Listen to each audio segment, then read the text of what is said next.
Alright everyone, we're back to recap all the new things we learned about the city chapter by chapter.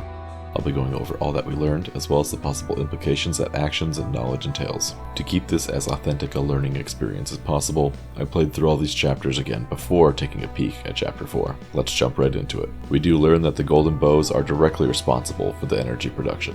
Obviously, the LCB is the focal point from our perspective in the company, and thus are our main characters, but the whole company's fate is determined by if they can get the bows or not. Gregor is surprised by the existence of pawn shops, implying secondhand goods aren't a common thing. Or buying them, at least.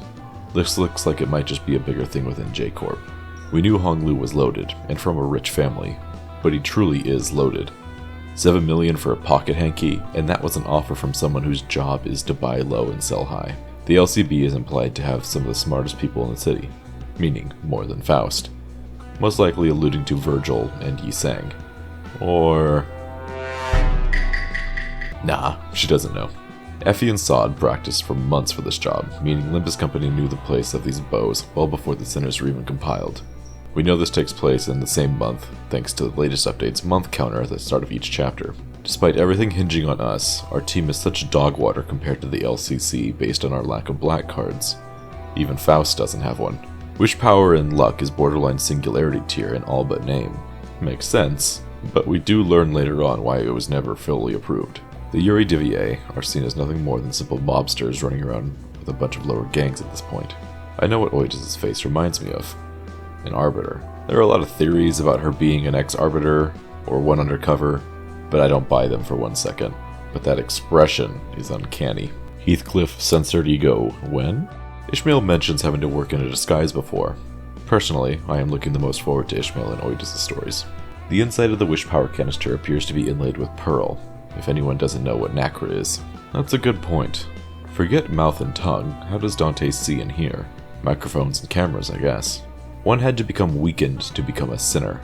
Was that ever explained, or did I miss something? Certainly an important note, since those like Ryosho are supposed to be extremely skilled, and yet they die almost as often as Don Quixote and Sinclair. Don's facade cracks further. Heathcliff was once an upper crust going to balls. Well, upper crust of the back streets at least. Very in line with the source material. Maracas? Liberal arts? Oh, that explains so much, Sinclair. Ryosho censored ego when? The Taicho boss full body model belongs in a museum, according to Rodian. Rip the LobCorp team. And any sense of a timeline I was getting. Pretty sure this was just hyperbole though. Even the golden bows are making rounds with the lobotomy rush. The cat is thoroughly out of the bag now. And that's why wish power was never fully accepted as a singularity. All we have to go on is Rodia's bombastic confidence and Sod's comment about how wish power extractor was officially recognized. Possibilities include Rodia being an untrustworthy narrator about her own confidence being greater than a literal semi-singularity, or Rodia being on point about wish power being a mega antidepressant with a confidence booster. A point that works both for and against each argument was Dante's actions in the casino earlier.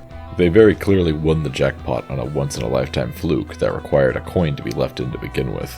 But at the same time, he was extremely unlucky in pressing the button. At the same time, he missed the obvious goal of stopping Don Quixote from what she was trying to do, leading to the fluke in the first place. You could double down on it being unlucky, as their actions very quickly put the whole plan in jeopardy. Debtors used as literal wage slaves isn't anything we've seen out of the ordinary in the city. Honestly, the first and second floor were so sparse on details I had to throw this in here. I forgot how little the dungeon actually had in terms of actual cutscenes. We do get our first mention of the sign though right at the end, which is something at least. Wow, compared to chapters 1 and 3, chapter 2 sucked in terms of learning new relevant content. I guess we needed a breather after how heavy 1 was and how 3 is going to be. Ishmael mentions Limbus Company is a big enough company to get through immigration without a pass. We have no scale for what is considered big enough, but what jumped to my head was a wing level company. I don't think they're a wing, at least not currently. We don't know what their singularity is, unless that singularity is Dante. Virgil shortly confirms that many big names are backing Limbus, but refuses to give any further details. As we already know, but worth repeating, Nest life is so on another level that people are willing to kill just at a chance to get in. Wish I could say we learned a good bit during our scuffle with K-Corp, but we already knew about HP bullets. Siegfried, on the other hand, shows us what a grade 1 fixer can do as a direct employee of a wing. Look at those prosthetics. They don't even try to hide looking human. Laser hands. Virgil confirms Dante's bigwig status. Virgil also mentions telling the creator to put a microphone in next time. Was that just humor, or was he actually there for the creation of the Clockhead? Virgil ominously mentions a horrible event that occurred when they hired Don Quixote. Was there a similar event for everyone, or just Don? We already knew the city has diversity in its cultures, but Ishmael confirms that the Nest themselves hold this pattern. The Nail and Hammer have a reputation, definitely not a small or quiet faction in the city anymore. Not enough to know what's going on if Ishmael has to ask what roused their ire. We do learn that a good number of people still find prosthetics quite off-putting. Dante can smell, despite having no nose. The Nail and Hammer only recently delved into this level of madness. N-Corp is all about human experiences, and without a human body, you cannot feel.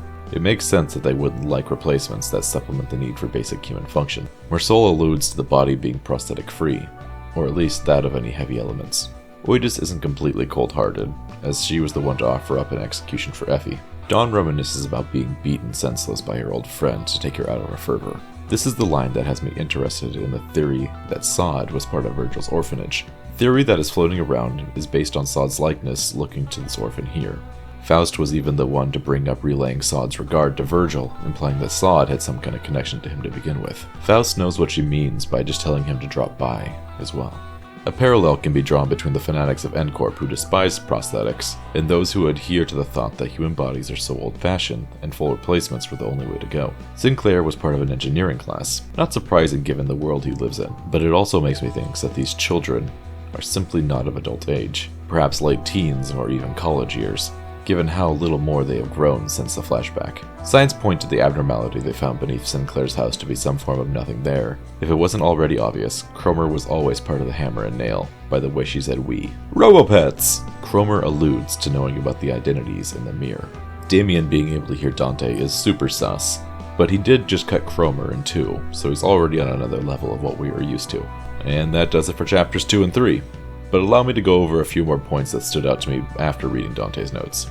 The LCB was indeed confirmed to stand for Limbus Company Bus Department, feeling oh so validated about that last minute call. And it looks like I was 2 for 2 when it came to guesses. Even Dante wonders if his head was a singularity. That'll do it for this episode. Chapter 4 should be completely out by the time I get to work on the next video, so I might try and get those wrapped up in one. Have a good one.